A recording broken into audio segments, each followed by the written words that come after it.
어느 날 아이들을 지켜보니까 둘이 싸우고 있는데 뭐 때문에 싸우냐 하면 그림책 때문에 싸우고 있는 것을 본 적이 있습니다.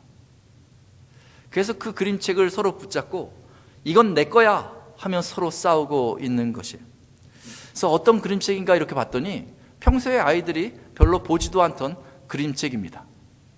그리고 저희 집에 그림책이 그거 하나만 있는 것은 아닙니다. 근데 싸우고 있는 것이에요. 그 조금도 양보하지 않습니다.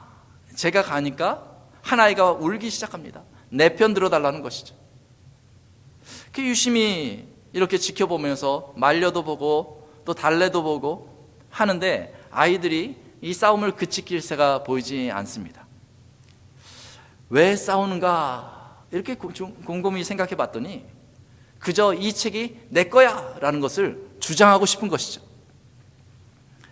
그래서 제가 어떻게 했냐 하면 그 책을 이렇게 뺏었습니다. 그러면서 이건 아빠 거야 하면서 뺏었어요. 제가 사준 거니까요. 그 소유가 제 거잖아요. 제가 아이들한테 책을 사줄 때는 그 이유가 있습니다. 그 책을 가지고 그 책의 내용을 보고 이야기 때문에 즐거워하고 또 지식을 얻으라고 사주는 것이죠. 즉 책을 누리라고 사주는 것입니다. 근데 아이들이 책을 보기보다는 그 소유권만 가지고 싸우고 있다면 제가 싸우지 않게 하기 위해서 그 책을 빼앗을 수 있는 그런 권한이 있는 것이죠. 욕심을 버리고 그리고 서로 화해할 수 있도록 인도하는 한 방편이었던 것이죠. 욕심을 부르는 것, 성경에도요 그런 이야기가 많이 나옵니다. 욕심 부리는 사람들, 그런 이야기가 성경에 많이 나옵니다. 하나님은 대홍수 후에요 노아의 가족들에게 복을 주셨습니다. 생육하고 번성하여 땅에 충만하라. 하나님께서 이런 복을 주셨습니다. 그래서 노아의 그 자손들은 온 땅에 퍼지면서 번성하고 충만하는 그 사명이 있는 것이었죠. 그러나 시간이 흐를 때에 아담으로부터 전가된 그 죄가 사람들의 마음에서 솟아났던 것 같습니다. 이 사람들이 생육하고 번성하여 땅에 다 퍼져나가야 되는데 퍼지는 것이 아니라 한 곳으로 모였습니다. 그러면서 우리가 흩어지지 말자 각오합니다. 신할 평지에 모여서 그들은 성읍과 탑을 쌓기 시작했어요. 그리고 나서 탑을 점점 높게 쌓으면서 하는 얘기가 이 탑을 저 하늘에 닿도록 그렇게 쌓아보자. 그리고 우리의 이름을 내자. 이렇게 했습니다. 자신들의 이름을 내고 소유권을 주장하고 싶었던 것이죠. 하나님은 이 세상에 충만하여서 세상을 누리고 살아라 라고 권면했는데 그것이 하나님의 것이라 생각하니까 그렇게 하기를 원치 않고 자신들은 높이 올라가서 그곳에 자기의 이름을 내고 이것이 내 거다 라는 것을 주장하고 싶었던 것입니다. 결국 하나님은요 그들의 언어를 혼잡하게 해서 이렇게 대화가 되지 않도록 해서 다 흩으셨어요. 결국 그 성을 하늘에까지 높게 쌓지 못하고 사람들은 결국 다 흩어졌습니다. 그런데 이 흩어진 사람들이 하나님을 경외하는 마음으로 흩어진 것이 아니죠. 어쩔 수 없으니까 흩어진 것이죠. 그래서 곳곳에 가서 살아가는데 그곳에 자기를 위해서 우상을 만들었습니다. 아마도 그랬던 것 같아요. 내가 그냥 가서 살면 이 땅이 하나님의 것이니까 우상을 만들어서 내가 조종할 수 있는 우상한테 이 땅의 소유권을 보장해 달라고 하려고 우상을 만들었던 것 같습니다. 그래서 대다수의 사람들이 온 곳에서 우상을 섬겼던 것이죠. 시간이 많이 흘렀습니다. 그 탑을 쌓았던 그 바벨탑을 쌓았던 것으로 추정되는 바벨로니아 그 근처에 갈대아 우르라는 곳이 있습니다. 흩어진 사람들 중에서 이 갈대아 우르에 모여 사는 사람들이 있었어요. 거기서 갈대아 우르에서 우상을 섬기고 있었던 것이죠. 여호수아 24장 2절과 3절에 보면 노아의 구대손이었던 데라도 갈대아 우르에서 우상을 섬기고 있었습니다. 그렇게 살아가다가 이 데라라는 사람의 그 아들 하란이 그곳에서 죽습니다. 아들 잃은 슬픔 때문이었는지 모르겠는데 이 데라는요, 손자 룻과 아들 아브라함, 그리고 아브라함 아내 사레를 데리고 저 가나안 땅으로 이주하려고 계획을 갖습니다. 그래서 갈대아 우르를 나와서 가나안 땅을 가다가 중간에 하란에 들리고 그 하란에 정착하게 됩니다. 결국 가나안까지는 가지 못한 것입니다. 하란에서 정착해서 살게 된 것이죠. 그렇게 살다가 이 데라가 이 하란에서 죽고 맙니다. 데라가 죽자 그 아들 아브람이 그 집의 가장이 된 것입니다. 아브람은 모든 것을 지금 결정해야 합니다. 삶의 기반이었던, 고향이었던 그 갈대아 우르로 다시 돌아갈 것인지, 아니면 이제 정착해서 살고 있는 이 하란에 계속 머무를 것인지, 그런 결정을 해야 합니다. 어디로 가야 할까? 이게 참 힘든 거잖아요. 아브라함에게 가장 익숙한 곳은 아마 갈대아 우르였을 수 있습니다. 거긴 고향이잖아요. 고향은 가까운 곳이니까요. 거긴 피부치들이 있습니다. 또 친구들이 있어요. 그리고 어린 추억이 있습니다. 아버지의 흔적이 그곳에 있습니다. 이민 생활을 10년, 20년 혹은 40년, 50년을 했는데 이미 고향은 다 바뀌었는데도 그 마음속에 내가 어릴 때 뛰놀던 그 고향이 그립습니다. 문득문득 그곳으로 돌아가고 싶다 하는 그런 마음이 생기잖아요. 이 낯선 곳 하란에서 아버지를 잃어버린 아브라함이 내가 고향으로 지금 돌아가야 되겠다 이렇게 마음먹을 수 있는 것이죠. 그렇지만 또 현실적인 것을 생각해 보면 말이죠, 지금 하란에 자리 잡고 살고 있거든요. 그러면 또 이주하는 것이 어려운 일입니다. 그래서 그냥 이 하란에 그냥 살던 대로 계속해서 살아가자 하는 것이 자연스러운 것일 수도 있습니다.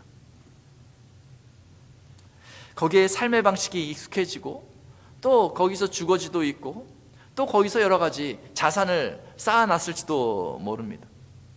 그냥 그곳에 머물면 큰 변화를 겪지 않을 수 있습니다.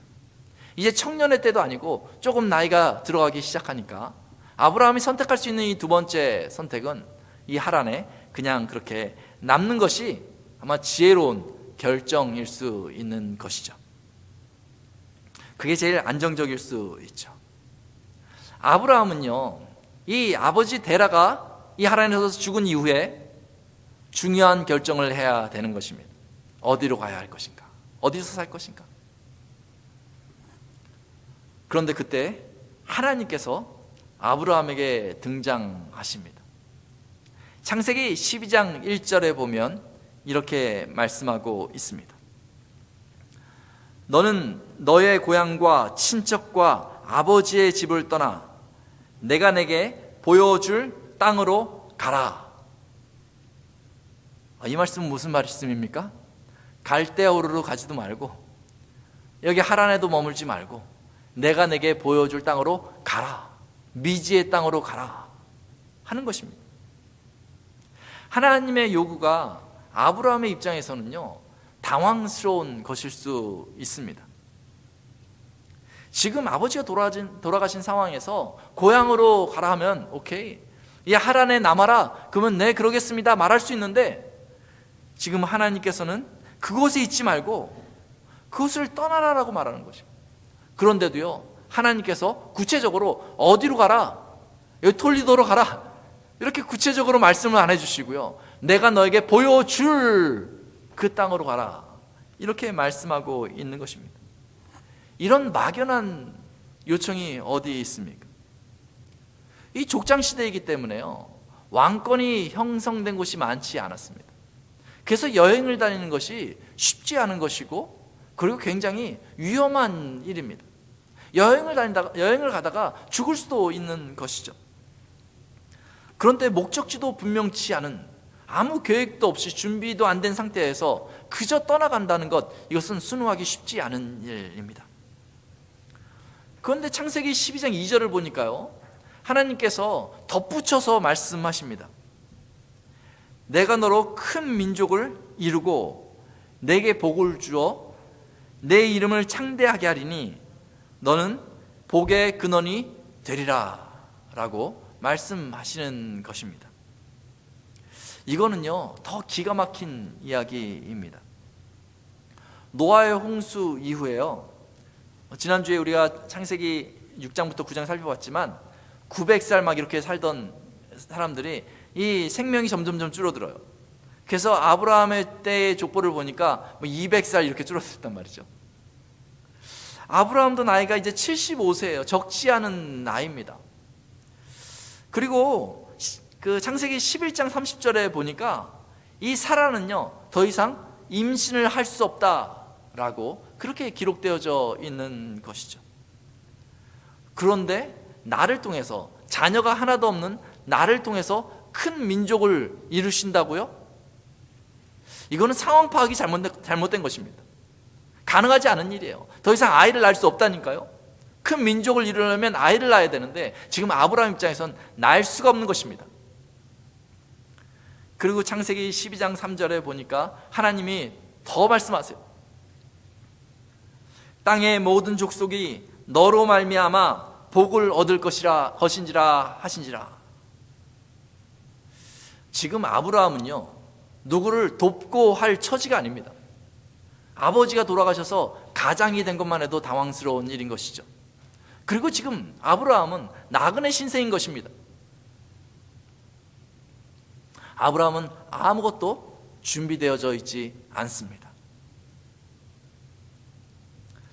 아브라함 입장에서 보면 뭔가를 새롭게 하기보다는 그저 자기가 거주하고 있는 곳에서 이미 소유하고 있는 것 그거 꽉 붙잡고 더 잃어버리지 않도록 그렇게 살아가는 게 가장 지혜로운 대처 방법일 수도 있습니다.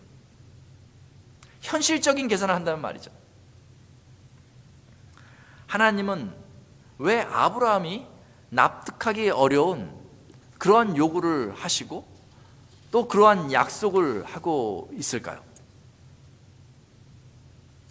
하나님은요, 아브라함에게 떠나라 라고 이렇게 말씀하시고 큰 민족을 이루고 그리고 만민이 너를 통해서 복을 받을 것이다 이렇게 말할 때 아브라함에게 다 요구하지 않았습니다. 다 요구하지 않았습니다. 명령했지만 너가 그렇게 돼야 된다 라고 요구한 것이 아닙니다. 창세기를 자세히 보면요, 그렇게 명령하심과 동시에 약속도 같이 해주셨어요. 그 표현이 뭐냐면요, 성경에 나오는 게 I will 이라는 표현이에요. 내가 하겠다.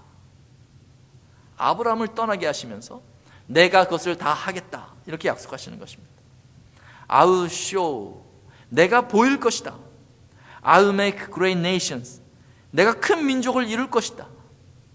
I will bless, 내가 복을 줄 것이다. I will curse, 너를 저주하는 자를 내가 저주할 것이다.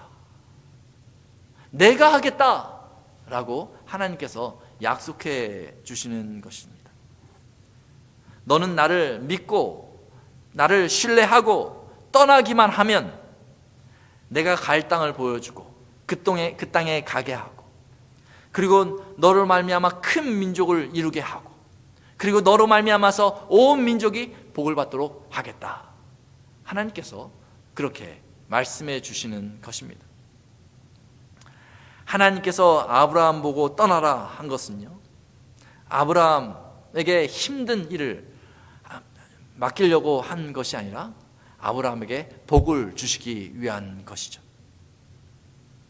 하나님은 이렇게 말씀하신 이후에 침묵하십니다. 이제 바톤은요, 하나님에게서 아브라함에게 넘어갔습니다. 만약에 아브라함이 하나님이 말씀하신 모든 것을 하나님이 이루실 수 있는 분으로 여기면 그 땅 하란을 떠날 수 있었을 것입니다. 만약 아브라함이 하나님을 신뢰하지 못하고 내가 가지고 있는 것을 붙들려 한다면 아브라함은 그 땅을 떠나지 않았을 것입니다. 아브라함은 어떻게 했을까요? 아브라함은 그 땅을 떠났습니다. 창세기 12장 4절에 보니까 아브라함이 여호와의 말씀을 따라갔다라고 기록되어져 있습니다. 하나님은 go 이렇게 말씀하셨고 아브라함은 went라고 이렇게 렌트하며 그렇게 행동했습니다. 아주 단순하게 순종해서 하란을 떠난 것이죠.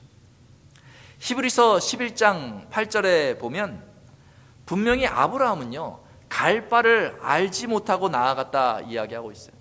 그 떠나는 순간 앞을 보는데 어디로 가야 할지 모르지만 일단 떠났다는 거예요. 아브라함은 어떻게 그렇게 할 수 있었을까요? 히브리서 11장 8절 말씀에 보면 두 단어로 표현하고 있습니다. 거기 보면 믿음으로라는 표현이 나오고 순종이라는 표현이 나옵니다. 즉 아브라함의 믿음은 뭐냐면 순종하는 믿음이었다는 것이죠. 하나님의 음성을 들었을 때에 그 상태에서 내가 믿는가 안 믿는가 이걸 계산하는 게 아니라요, 일단 행동으로 따랐다는 것입니다. 다 볼 수 없지만 아브라함은 순종하고 행동으로 따른 것입니다. 그 마음을 깊이 헤쳐보는 구절이 나오는데 그것이 히브리서 11장 10절 말씀입니다. 거기 보면 이렇게 아브라함의 믿음을 잘 표현하고 있습니다. 제가 읽어보겠습니다. 그가 하나님이 계획하시고 지으실 터가 있는 성을 바랐음이라 이렇게 얘기하고 있습니다. 아브라함의 마음에 하나님이 계셨다는 것이에요. 내가 지금 머물고 있는 이 하란이 있고 갈대아 우르가 있지만 아브라함의 마음에 믿음이 들어가니까 아브라함이 내가 가야 할 곳은 어디인가? 하나님이 계획하시고 지으실 터가 있는 성, 그곳을 가야 되겠다. 어디든지 간에 이런 마음이 있었다는 것이죠. 하나님의 주권을 인정했기 때문에 아브라함은 순종하고 그곳을 떠날 수 있었던 것입니다. 그는 하나님이 세상의 주권자이심을 믿었어요. 하나님이 계획하시고 지으시는 것이 가장 좋은 곳이겠구나. 그래서 하나님의 명령대로 순종하여 하란을 떠나고 막연한 여행을 시작할 수 있었던 것입니다. 결국은 아브라함이 그렇게 떠나갔고 하나님은요, 약속대로 아브라함이 가야 할 그 땅을 보여주셨습니다. 그리고 세월이 많이 흐른 다음에 아브라함의 자손을 통해서 한 민족을 이루어 주셨습니다. 그리고 세월이 더 흐른 다음에 아브라함의 자손 중에 예수 그리스도를 보내주셔서 세상에 구원의 빛을 비춰주신 것입니다. 만민의 복음, 그 복음을 허락해 주신 것이죠. 하나님은 아브라함에게 그 순종을 요구하셨듯이 오늘날 이 땅을 살아가는 사람들에게도 동일하게 말씀하시고 순종을 요구하십니다. 내려놓으라, 그리고 떠나라. 골로새서 3장 2절에 보면 이렇게 얘기하고 있습니다.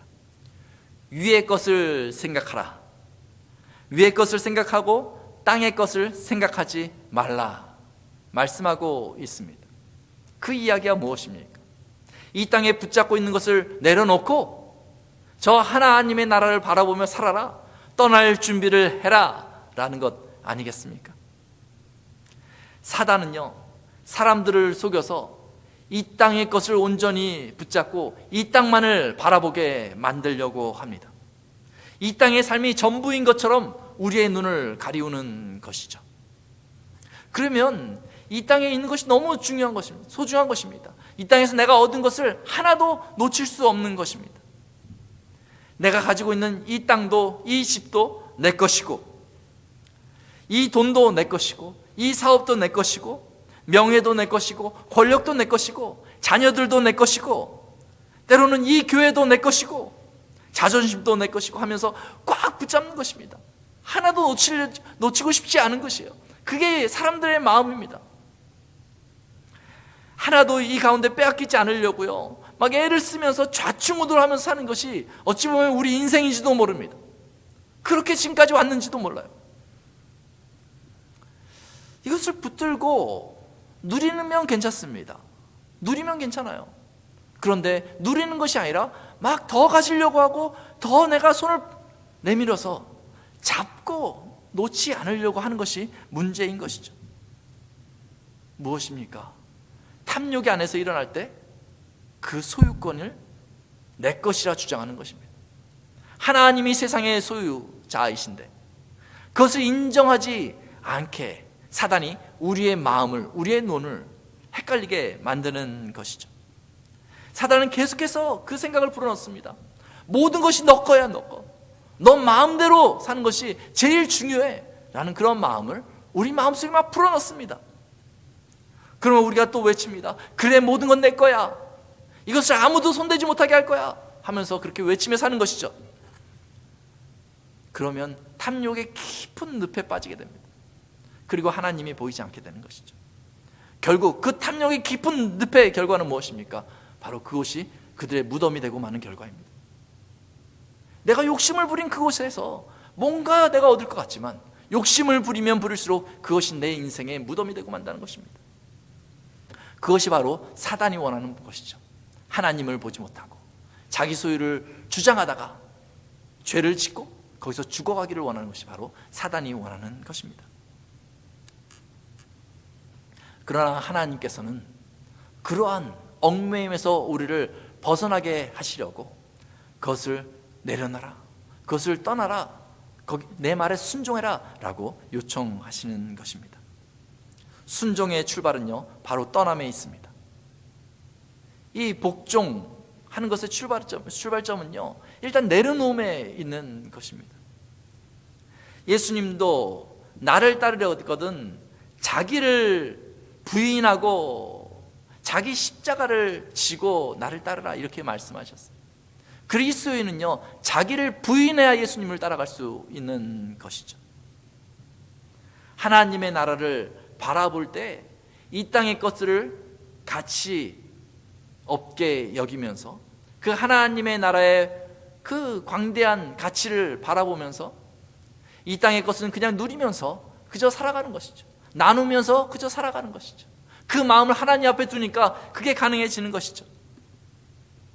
내 이름을 이 땅에 내는 것이 아니라 하나님의 이름을 내면서 하나님의 영광을 내면서 내가 가진 모든 것이 하나님의 것이야 라는 넉넉한 마음을 가지고 말이죠. 하나님의 것을 인정하는 것, 이게 바로 떠남의 시작인 것입니다. 자녀들, 재물, 자존심, 명예, 권세, 이 모든 것이 하나님의 것입니다. 나는 아무것도 가지지 않은 사람입니다. 그저 나는 하나님의 나라를 바라보면서 하나님이 예비하신 것을 기대하면서 오늘도 걸어가기를 원합니다. 이런 고백을 저희가 해야 하는 것이죠. 이것이 굉장히 어떤 면에서는 어려운 일일 수 있습니다. 그러나 생각해 보면 간단합니다. 그냥 마음을 내려놓으면 되는 것이죠. 내 욕심을 내려놓으면 되는 것이죠. 하나님을 의지하면 되는 것이죠. 그렇게 마음을 내려놓으면 어떤 일이 벌어집니까? 자유를 경험하게 되는 거예요. 하나님의 나라의 그 평안과 기쁨을 이 땅에서도 맛볼 수 있게 되는 것이죠. 내 통치의 구역이 아니라 하나님이 통치하신다는 것을 이 땅에서 경험하게 되는 것이죠. 그것이 복된 삶입니다. 마치 제가 처음에 말씀드렸듯이 싸우던 아이들, 그 아이들이 막 싸우고 있다가 아빠가 얘기하기 전에 욕심을 내려놓고 책을 서로에게 양보하면 그때부터는 서로 화합하게 되고 또 아빠의 칭찬을 받게 되는 것 아니겠어요? 우리가 내려놓으면 많은 것들이 변합니다. 관계가 바뀌고 그리고 그 가운데 하나님을 만날 수 있는 것입니다. 사랑하는 성도 여러분, 믿음을 가지고 이 땅의 미련을 버리시기 바랍니다. 욕심을 버리시기 바랍니다. 다가오는 하나님의 나라를 바라보시기 바랍니다. 내가 다스리는 것이 아니라 하나님이 내 삶을 다스릴 수 있도록 여러분 길을 여시기 바랍니다. 그때 매일매일의 삶에 담대함이 생기고 용기가 생기고 하나님의 능력을 경험하게 될 줄로 믿습니다.